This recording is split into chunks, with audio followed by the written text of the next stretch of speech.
శ్రీ సాయినాథాయ నమః. శ్రీ సాయి సచ్చరిత్రం 5వ అధ్యాయం.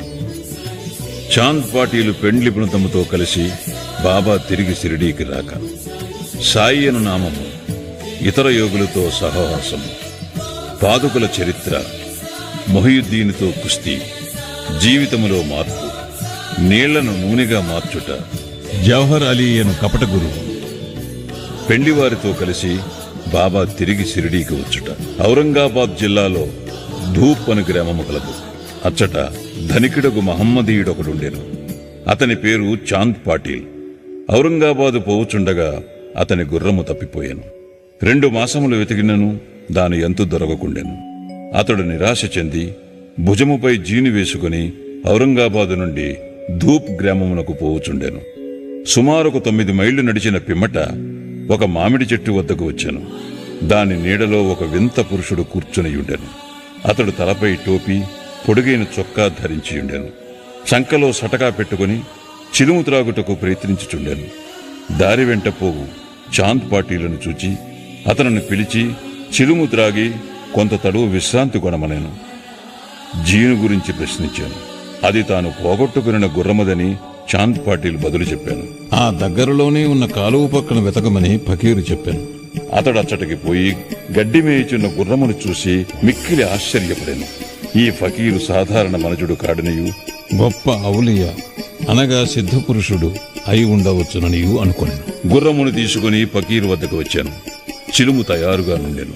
కాని చిలుము వెలిగించుటకు నిప్పు, గుడ్డను తడుపుటకు నీరు కావలసియుండెను. ఫకీరు సటకాను భూమిలోనికి గుచ్చగా నిప్పు వచ్చాను. మరలక్కడే సటకాతో నేలపై మోదగా నీరు వచ్చాను. ఫకీరు గుడ్డముక్కను ఆ నీటితో తడిపి నిప్పుతో చిలుమును వెలిగించాను. అటుల సిద్ధమైన చిలుమును ఆ ఫకీరు తాను పీల్చి తర్వాత చాంద్ పాటీలకు అందించాను. ఇదంతయు చూచి చాంద్ పాటీలు ఆశ్చర్యచకితుడయ్యాను. ఫకీరును తన గృహమునకు అతిథిగా రమ్మని చాంద్ పాటీల్ వేడెను. ఆ మరుసటి దినమే ఫకీర్ పాటిల్ ఇంటికి పోయి అచ్చట కొంతకాలముండెను. ఆ పాటీల్ గ్రామమునకు మునసబు. అతని భార్య తమ్ముని కొడుకు పెండ్లి సమీపించాను. పెండ్లి కూతురిది షిరిడీ గ్రామము. అందుచే కావలసిన సన్నాహములన్నీ చేసుకుని పాటీల్ షిరిడీకి ప్రయాణమయ్యాను. పెండ్లివారితో కలిసి ఫకీర్ కూడా బయలుదేరాను. ఎట్టి చిక్కులు లేక వివాహము జరిగిపోయాను. పెండ్లివారు ధూప్ గ్రామము తిరిగి వెళ్ళిరి కాని ఫకీరు మాత్రము షిరిడీలో ఆగి అచ్చటనే స్థిరముగా నిలిచెను. ఫకీరుకు సాయినామం ఎట్లు వచ్చెను. పెండ్లివారు షిరిడీ చేరగానే ఖండోపా మందిరమునకు సమీపముననున్న భక్త మహల్సాపతి గారి పొలములోనున్న మర్రి చెట్టు కింద బస చేసిరి. ఖండోపా మందిరమునకు తగిలియున్న ఖాళీ జాగాలో బండ్లు విడిచిరి. బండ్లలో ఉన్నవారు ఒకరి తర్వాత ఒకరు దిగిరి. ఫకీరు కూడా దిగెను.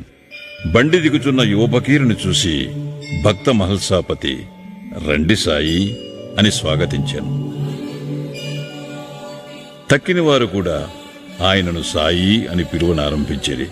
అది మొదలు వారు సాయిబాబాగా ప్రఖ్యాతులైరి. ఇతర యోగులతో సహవాసం. సాయిబాబా షిరిడీలో ఒక మసీదులో నివాసం ఏర్పరచుకునిరి. బాబా షిరిడీకి రాకపూర్వమే దేవిదాసు అనే యోగి షిరిడీలో ఎన్నో సంవత్సరముల నుండి నివసించుచుండెను. బాబా అతనితో సాంగత్యములకు ఇష్టపడెను. అతనితో కలిసి కొంతకాలము మారుతి మందిరములోను చావడిలోనూ ఉండెను. కొంతకాలము ఒంటరిగా నుండెను. అంతలో జానకీదాసు గోసావి అను ఇంకొక యోగి అచ్చటకు వచ్చెను. బాబా అప్పుడప్పుడు ఈ యోగితో మాట్లాడుచుండెడివారు. లేదా బాబా ఉండు చోటికి జానకీదాసు పోవుచుండెను. అటులనే పునతాంబే నుండి ఒక వైశ్యయోగి షిరిడీ వచ్చుచుండెడివారు. ఆయన గృహస్థుడు. పేరు గంగాగీర్. ఒకనాడు బాబా స్వయముగా కుండలతో నీళ్లు తెచ్చి పూల చెట్లకు పోయిచుండట చూచి అతడు షిరిడీ గ్రామస్తులతో ఇట్లనేను. ఈ మణి ఇచ్చట ఉండుటచే షిరిడీ పుణ్యక్షేత్రమైనది. ఈనాడు కుండలతో నీళ్లు మోయుచున్నాడు. కాని ఇతడు సామాన్య మానవుడు కాడు. ఈ నేల నిజముగా పుణ్యము చేసుకున్నది. కనుకనే సాయిబాబా అను ఈ మణిని రాబట్టుకోగలిగాను. యావలా గ్రామంలోనున్న మఠములో ఆనందనాథుడు అను యోగి పుంగవుడుండెను. అతడు అక్కల్ కోట్కర్ మహారాజు గారి శిష్యుడు. అతను ఒకనాడు షిరిడీ గ్రామ నివాసులతో బాబాను చూడవచ్చెను. అతడు సాయిబాబాను చూచి ఇట్లనెను, ఈయన ఒక అమూల్యమైన రత్నం. సామాన్య మానవుని వలె కనిపించుచున్నప్పటికీ ఈయన మామూలు రాయి వంటివాడు కాదు. ఈయనొక అమూల్య వజ్రము. ముందు ముందు ఈ సంగతి మీకే తెలియగలదు. ఇట్లనుచు ఆనందనాథుడు తిరిగి యావలా వెళ్ళెను. ఇది శ్రీ సాయిబాబా యవ్వనమున జరిగిన సంగతి. బాబా దుస్తులు, వారి నిత్యకృత్యములు. యవ్వనమునందు బాబా తమ తల వెంట్రుకలు కత్తిరించుకొనక జుట్టు పెంచుచుండెను. పహిల్వాన్ వలె దుస్తులు వేసుకునడివారు. షిరిడీకి 3 మైళ్ల దూరంలో ఉన్న రహతాకు పోయినప్పుడు ఒకసారి బంతి, గన్నేరు, నిత్యమల్లె మొక్కలు తీసుకుని వచ్చి నేలను చదును చేసి వాటిని నాటి నీళ్లు పోయిచుండేది. అనుదినము వామంతాత్యాయను కుమ్మరి బాబాకు కాల్చని 2 పచ్చి కుండలను ఇచ్చుచుండేవాడు. బాబా స్వయముగా బావి నుండి నీళ్లు చేది ఆ నీటిని ఆ పచ్చి కుండలలో తోడి భుజముపై మోసుకుని తెచ్చి మొక్కలకు పోసేవారు. సాయంకాలము ఆ కుండలను వేప చెట్టు మొదట బోర్లించుచుండేది. కాల్చని ఒకటిచే అవి వెంటనే విరిగి ముక్కలు ముక్కలకు చుండెడివి. ఇట్లు 3 సంవత్సరములు గడిచాను. సాయిబాబా కృషి వలన అచ్చట ఒక పూలతోట లేచాను. ఆ స్థలములోనే ఇప్పుడు బాబా సమాధి ఉన్నది. దానినే సమాధి మందిరమందురు. దానిని దర్శించుట కొరకే అనేక మంది భక్తులు విశేషముగా పోవుచున్నారు. వేప చెట్టు కిందనున్న పాదుకుల వృత్తాంతము. అక్కల్ కోట్కర్ మహారాజు గారి భక్తుడు భాయి కృష్ణజీ అలీబాకర్. ఇతడు అక్కల్ కోట్కర్ మహారాజు గారి చిత్రపటమును పూజించుడివాడు. అతడు ఒకప్పుడు షోలాపూర్ జిల్లాలోని అక్కల్కోట గ్రామమునకు పోయి మహారాజు గారి పాదుకులు దర్శించి పూజించవలనని అనుకునేను. అతడచ్చటికి పోకమునిపే స్వప్నములో ఆ మహారాజు దర్శనమిచ్చి ఇట్లు చెప్పాను, ప్రస్తుతము షిరిడీ నా నివాస స్థలము. అచ్చటికి పోయి నీ పూజ యొనరింపు. అందుచే అక్కల్కోట పోవలనను తన నిర్ణయమును మార్చుకుని భాయి కృష్ణజీ షిరిడీ చేరి బాబాను పూజించి అచ్చటనే 6 మాసములు ఆనందముతో గడిపెను. దీని జ్ఞాపకార్థము పాదుకులు చేయించి శ్రావణ మాసములోనొక శుభదినమున వేప చెట్టు కింద ప్రతిష్ఠ చేయించెను. ఇది 1834 శ్రావణ మాసములో, అనగా క్రీస్తు శకం 1912లో జరిగెను. దాదా కేల్కర్, ఉపాసినీ బాబా అనువారు పూజను శాస్త్రోక్తముగా జరిపిరి. దీక్షిత్ అను బ్రాహ్మణుడు పాదుకుల నిత్య పూజకు నియమించబడెను. దీనిని పర్యవేక్షించు బాధ్యత భక్త సగన్మేర్ నాయక్ అప్పగించబడినది. ఈ కథ యొక్క పూర్తి వివరములు. ఠానే వాస్తవ్యుడైన శ్రీ బివి దేవ్ బాబాకి గొప్ప భక్తుడు. వీరు మామల్తదారుగా పదవి విరమణ చేసిరి. వేప చెట్టు కింద ప్రతిష్ఠింపబడిన పాదుకులకు సంబంధించిన వివరములన్నీ సగన్మేర్ నాయక్ మరియు గోవింద్ కమలాకర్ దీక్షితుల నుండి సేకరించి పాదుకుల పూర్తి వృత్తాంతము శ్రీ సాయిలీల మాసపత్రిక 2వ సంపుటము మొదటి సంచిక 25వ పేజీలో ఈ రీతిగా ప్రచురించినారు. 1912వ సంవత్సరములో బొంబాయి నుండి డాక్టర్ రామారావు కొఠారే అనునతడు షిరిడీ వచ్చెను. వానితో పాటుగా అతని కాంపౌండరును మరియు అతని మిత్రుడైన భాయ్ కృష్ణజీ అలీబాకర్ అనునతుడును వెంట వచ్చిరి. షిరిడీలో వారు సగున్మేరు నాయక్కు, జీకే దీక్షితుకు సన్నిహితులైరి. అనేక విషయములు తమలో తాము చర్చించుకున్నప్పుడు సంభాషణావశాత్తు బాబా ప్రప్రథమం షిరిడీ ప్రవేశించి వేప చెట్టు కింద తపస్సు చేసిన దాని జ్ఞాపకార్థము బాబా పాదుకలు ఆ వేప చెట్టు కింద ప్రతిష్ఠించవలనని నిశ్చయించుకునేది. పాదుకలను రాతితో చెక్కించుటకు నిర్ణయించింది. ఈ సంగతి డాక్టర్ రామారావు కొఠారేకు తెలిపినచో ఆయన చక్కని పాదుకలు చెక్కించెదరని భాయ్ కృష్ణజీ మిత్రుడైన కాంపౌండర్ సలహానిచ్చాను. అందరూ ఈ సలహాకు సమ్మతించిరి. అప్పటికి బొంబాయి తిరిగి వెళ్లిన డాక్టర్ గారికి ఈ విషయం తెలియపరిచిరి. వారు వెంటనే మరల షిరిడీ వచ్చి పాదుకల నమూనా వ్రాయించి ఖండోబా మందిరమందున్న ఉపాసినీ మహారాజు వద్దకు పోయి తాము వ్రాసిన పాదుకల నమూనాను చూపిరి. శ్రీ ఉపాసిని దానిలో కొన్ని మార్పులను చేసి పద్మము, శంఖము, చక్రము మొదలగునవి చేర్చి బాబా యోగశక్తిని, వేప చెట్టు గొప్పతనమును తెలుపు ఈ క్రింది శ్లోకమును కూడా చెక్కించమనిరి. సదా నింబ వృక్షస్య మూలాధివాసాత్ సుధాశ్రావిణం తిక్తమప్యప్రియంతం తరుం కల్పవృక్షాధికం సాధయంతం నమామీశ్వరం సద్గురుం సాయినాథం. ఉపాసనీ సలహాలను ఆమోదించి పాదుకలు బొంబాయిలో చేయించి కాంపౌండర్ ద్వారా పంపిరి. శ్రావణ పౌర్ణమి నాడు స్థాపన చేయమని బాబా ఆజ్ఞాపించాను. ఆనాడు 11 గంటలకు జీకే దీక్షిత్ తన శిరస్సుపై పాదుకులు పెట్టుకుని ఖండోబా మందిరము నుండి ద్వారకామాయికి ఉత్సవముతో వచ్చిరి. బాబా ఆ పాదుకులను స్పృశించి అవి భగవంతుని పాదుకులని నుడివెను. వానిని వేప చెట్టు మూలమున ప్రతిష్ఠింపుడని ఆదేశించెను. ఆ ముందు రోజు బొంబాయి నుండి పాస్తా సేట్ అని పార్సీ భక్తుడొకడు మనియార్డర్ ద్వారా 25 రూపాయలు పంపియుండెను. బాబా ఆ పైకము పాదుగా ప్రతిష్టకు ఖర్చు నిమిత్తమిచ్చెను. మొత్తము 100 రూపాయలు ఖర్చయినవి. అందులో 75 రూపాయలు చందాల ద్వారా వసూలు చేసేది. మొదటి 5 సంవత్సరములు జీకే దీక్షిత్ ఈ పాదుకులకు పూజ చేశాను. తరువాత లక్ష్మణ్ కచేశ్వర్ జాక్డే అను బ్రాహ్మణుడు నానుమామ పూజారి పూజ చేయుచుండెను. మొదటి 5 సంవత్సరములు నెలకు 2 రూపాయలు చొప్పున డాక్టర్ కొఠారే దీపపు ఖర్చు నిమిత్తము పంపుచుండెను. పాదుకల చుట్టూ కంచె కూడా పంపాను. ఈ కంచెయు పైకప్పును కోపర్గాం స్టేషన్ నుండి షిరిడీ తెచ్చుటకు 7 రూపాయల 8 అనాల ఖర్చును సగున్మేర్ నాయక్ ఇచ్చాను. ప్రస్తుతం జాగ్డే పూజ చేయుచున్నాడు. సగునుడు నైవేద్యమును దీపమును పెట్టుచున్నాడు. మొట్టమొదట భాయి కృష్ణాజీ అక్కల్కోట్కర్ మహారాజ్ భక్తుడు. 1912వ సంవత్సరములో వేప చెట్టు క్రింద పాదుకులు స్థాపించినప్పుడు అక్కల్కోటకు పోవచ్చు మార్గమధ్యమున షిరిడీ యందు దిగెను. బాబా దర్శనము చేసిన తరువాత అక్కల్కోట గ్రామమునకు పోవాలననుకొని బాబా వద్దకేగి అనుమతి నిమ్మనెను. బాబా ఇట్లనేను, అక్కల్కోటలోనేమున్నది? అక్కడికేలపోయేదవు. అక్కడ ఉండే మహారాజ్ ప్రస్తుతం ఇక్కడనే ఉన్నారు. వారే నేను. ఇది విని భాయి కృష్ణాజీ అక్కల్కోట వెళ్ళుట మానుకొనెను. పాదుకుల స్థాపన తరువాత అనేక పర్యాయములు షిరిడీ యాత్ర చేశాను. హేమాడ్ పంత్కి వివరములు తెలిసియుండవు. తెలిసియున్నచో సచ్చరిత్రలో వ్రాయుట మానియుండరు.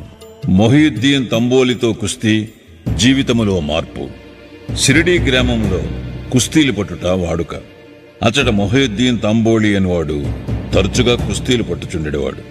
వానికి బాబాకు ఒక విషయంలో భేదాభిప్రాయం వచ్చి కుస్తీ పట్టిరి.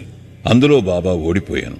అప్పటి నుండి బాబాకు విరక్తి కలిగి తన దుస్తులను నివసించు రీతిని మార్చుకొనెను.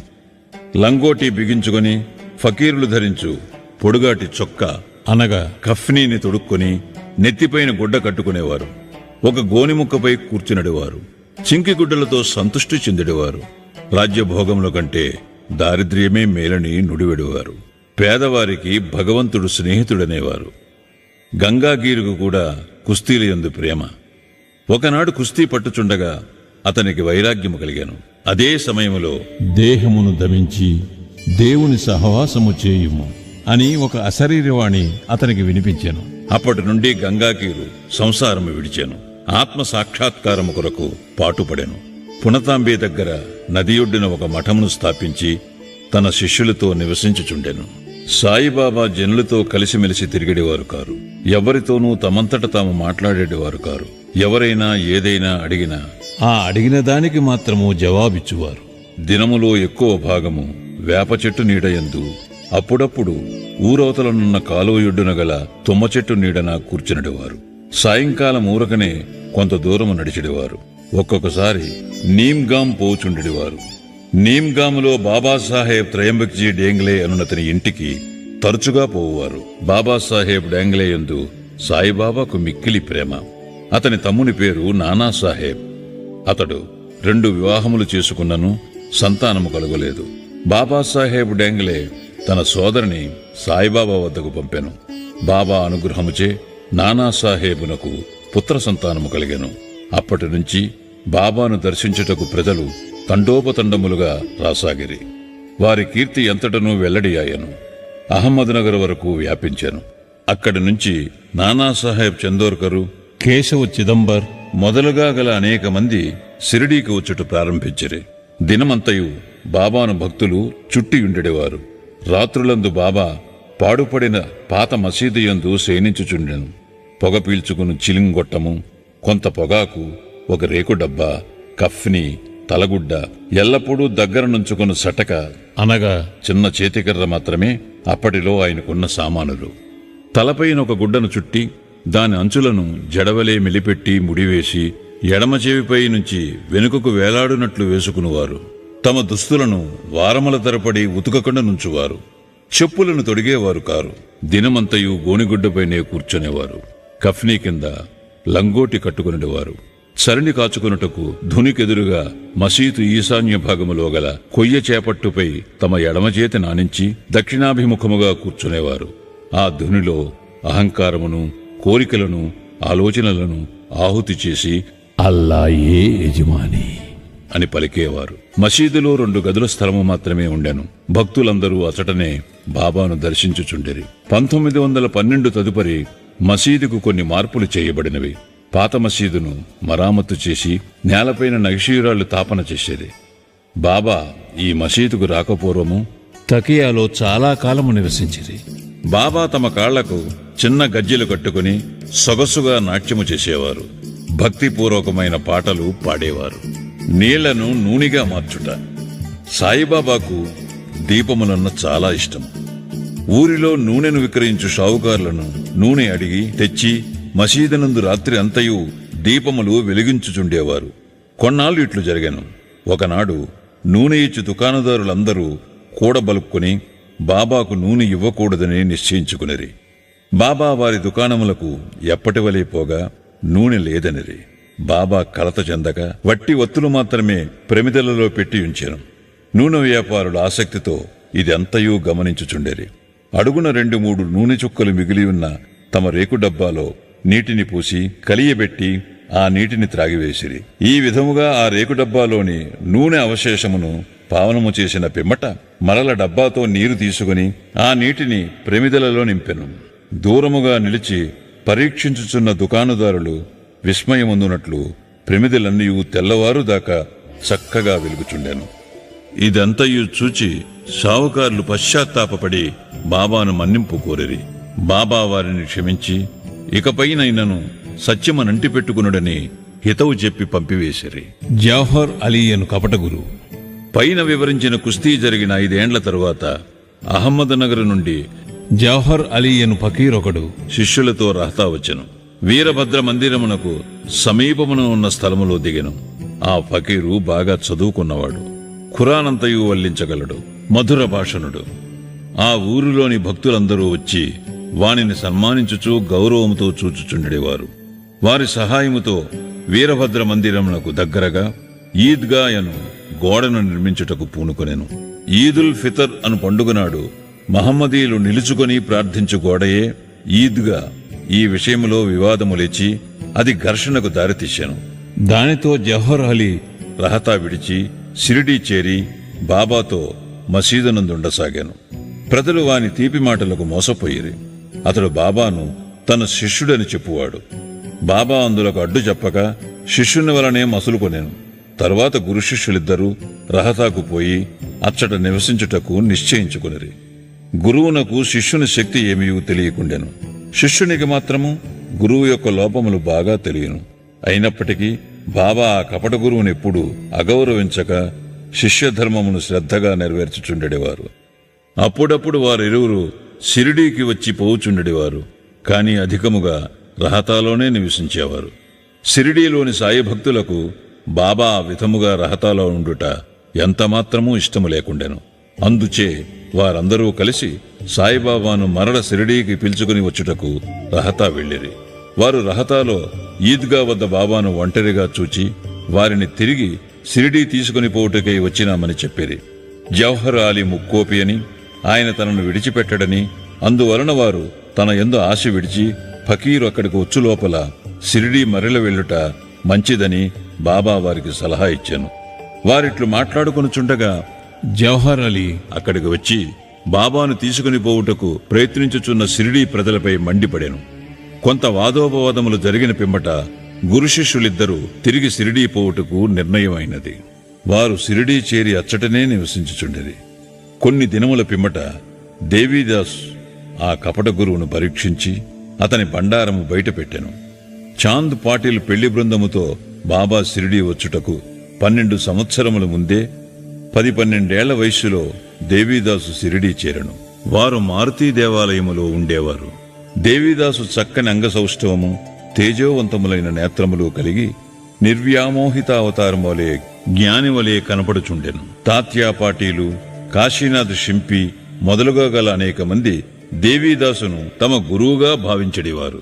వారు జవహర్ అలీని దేవీదాసు వద్దకు తీసుకుని వచ్చిరి. వారి మధ్య జరిగిన వాదములో జవహర్ అలీ చిత్తుగా ఓడిపోయి షిరిడీ నుండి పలాయనము చిత్తగించాను. ఆ తర్వాత అతడు వైజాపూరులో నుండి చాలా ఏండ్ల తర్వాత షిరిడీ తిరిగి వచ్చి బాబా పాదములపై పడెను. తాను గురువు, సాయిబాబా శిష్యుడను భ్రమ వాని మనస్సు నుండి తొలగి తన ప్రవర్తనకు పశ్చాత్తాపపడెను. సాయిబాబా వారిని యథారీతి గౌరవముగానే చూచెను. ఈ విధముగా శిష్యుడు గురువునెట్లు సేవింపవలనో, ఎట్లు అహంకార మమకారములను విడిచి గురు శుశ్రూష చేసి తుదకు ఆత్మసాక్షాత్కారమును పొందవలనో బాబా ఆచరణాత్మకముగా నిరూపించెను. ఈ కథ భక్త మహల్షాపతి చెప్పిన వివరముల ఆధారముగా వ్రాయబడినది. 5వ అధ్యాయం సంపూర్ణం. సద్గురు శ్రీ సాయినాథార్పణమస్తు. శుభం భవతు.